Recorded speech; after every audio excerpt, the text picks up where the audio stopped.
छत्रपती संभाजीराजांच्या प्रेरणेनं त्यांचा विचार घेऊन हे मराठे लढत होते आणि औरंगजेबाला त्यांनी परत जाऊ दिलं नाही. शेवटी त्याला इथंच खपावं लागलं आणि तो हा पुरावा आहे. म्हणून ती त्या ठिकाणी समाधी असणं आवश्यक आहे. छत्रपती संभाजीराजेंनी जी मागणी केलेली आहे ती योग्य मागणी आहे की 31 मे पर्यंत ती वाघ्या कुत्र्याची समाधी काढून टाकावी, ती काढून टाकली पाहिजेत, ही आमची मागणी आहे. आपल्यासोबत सध्या इतिहास अभ्यासक शिवानंद भानुसे सर आहेत आणि आपण चर्चा करणार आहोत की रायगड किल्ल्यावरील जी वाघ्या कुत्र्याची समाधी हटवण्यात यावी ही मागणी होत आहे, ती मागणी नक्कीच योग्य आहे का? आणि दुसरीकडे म्हणजे औरंगजेबाची कबरही हटवण्यात यावी ही पण मागणी जोर धरत आहे. या दोन्ही मागण्या नेमक्या काय आहेत आणि या दोन्ही मागण्यांचा संबंध येतो का हे आपण आज जाणून घेणार आहोत. सर, मी म्हटलं त्याप्रमाणे रायगड किल्ल्यावरील जी वाघ्या कुत्र्याची समाधी आहे त्याचे काही पुरावे आहेत का आणि ती मागणी होत आहे ती योग्य आहे का? छत्रपती शिवाजी महाराजांच्या इतिहासात समकालीन पुरावे आणि त्यानंतरचे पुरावे म्हणजे ऐतिहासिक पुरावे आहेत, साहित्यिक पुरावे आहेत, यामध्ये कुठेही वाघ्या कुत्र्याचा अजिबात संबंध नाही आणि त्यामुळे ती हटवली जावी अशी छत्रपती संभाजीराजे यांनी मागणी केलेली आहे. 10-12 वर्षापूर्वी संभाजी ब्रिगेडनं ते वाघ्या कुत्रा काढून तिथून फेकून दिला होता, पण परत प्रशासनानं त्या ठिकाणी तो आणून बसवला आणि पोलीस संरक्षण त्याला दिलेलं आहे. छत्रपती शिवाजी महाराजांच्या समाधीला पोलीस संरक्षण नाही, पण कुत्र्याला आहे. मुद्दा असा आहे की हा विषय आला कुठून, तर हा राम गणेश गडकरी यांचं राजसन्यास हे नाटक आहे. या नाटकात छत्रपती शिवाजी महाराज आणि छत्रपती संभाजीराजे यांची गडकरींनी खूप मोठी बदनामी केलेली आहे.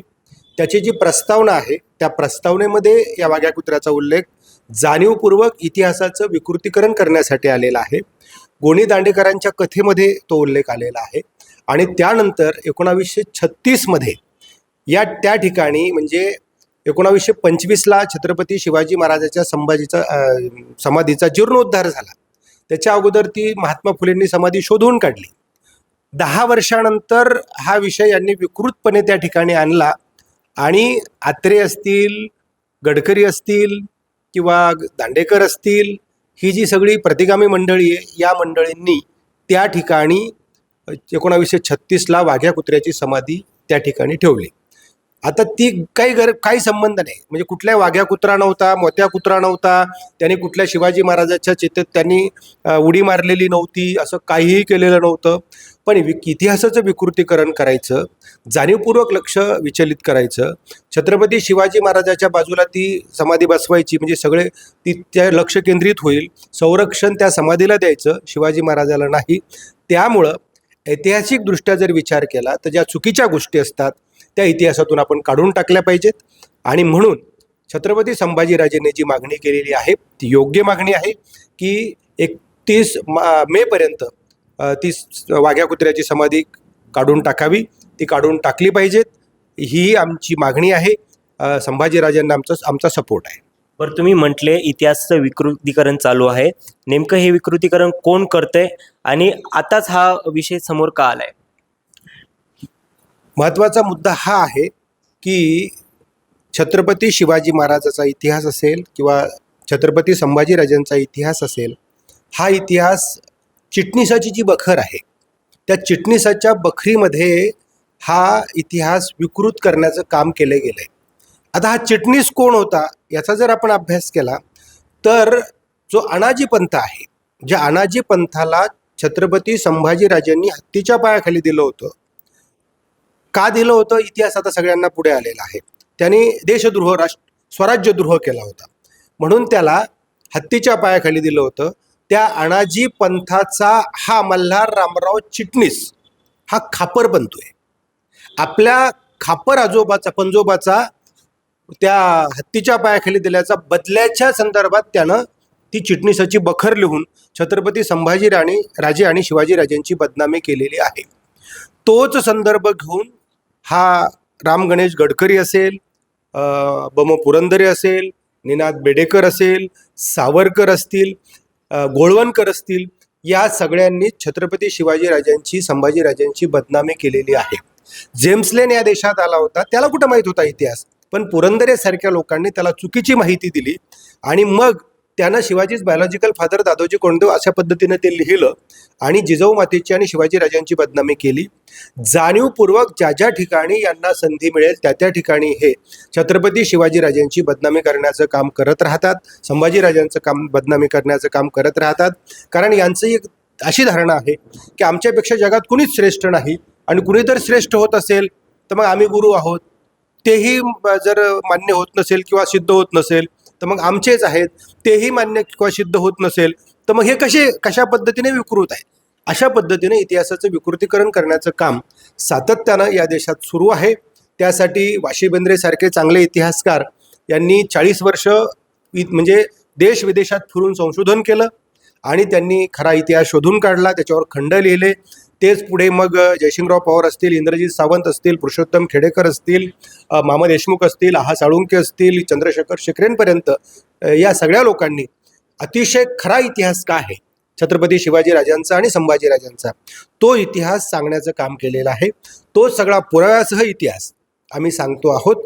म्हणून दुसरी गोष्ट, दुसरा जो विषय आहे की औरंगजेबाची कबर, ते प्रतीक आहे, विजयाचं प्रतीक आहे. कारण जो औरंगजेब मराठेशाही संपवण्यासाठी जो दिल्लीवरून निघाला होता, 1681ला तो महाराष्ट्रात आला, 1707 पर्यंत म्हणजे 27 वर्ष तो या महाराष्ट्रात राहिला, पण त्याला परत जाता आलं नाही. हाल होऊन त्याला इथंच मरावं लागलं, तिथंच गाडल्या गेला. ती समाधी प्रतीक आहे. आपण पुढच्या पिढ्यांना हे सांगितलं पाहिजे की छत्रपती शिवाजीराजे आणि छत्रपती संभाजीराजांच्या प्रेरणेनं त्यांचा विचार घेऊन हे मराठे लढत होते आणि औरंगजेबाला त्यांनी परत जाऊ दिलं नाही. शेवटी त्याला इथंच खपावं लागलं आणि तो हा पुरावा आहे. म्हणून ती त्या ठिकाणी समाधी असणं आवश्यक आहे. दुसरी गोष्ट, या समाधीचं उदात्तीकरण करू नये, या समाधीचा उदो करू नये. फक्त ती सांगण्यापुरतीच ठेवावी पुढच्या पिढ्यांना आणि बाजूला छत्रपती संभाजीराजांचं स्मारक उभारलं जावं जागतिक लेव्हलचं, की हे छत्रपती संभाजीराजे आणि हा विकृत औरंगजेब. कारण जो औरंगजेब स्वतःच्या बापाला कैद करतो, स्वतःच्या भावांना मारतो, जो औरंगजेब स्वतःच्या मुलाला मारायला येतो, तो चांगला कसा असू शकतो. या देशात, या भारत देशात एकही मुस्लिम असा असू शकत नाही की जो औरंगजेबाचं समर्थन करेल. आणि आज मला अख्ख्या भारतात दाखवा की एकतरी औरंगजेबाचं नाव तरी कोणी ठेवलंय का? काहीच नाहीये. हे फक्त औरंगजेबाचं स्टेटस हेच ठेवावे लावतात, हेच दंगली घडून आणतात.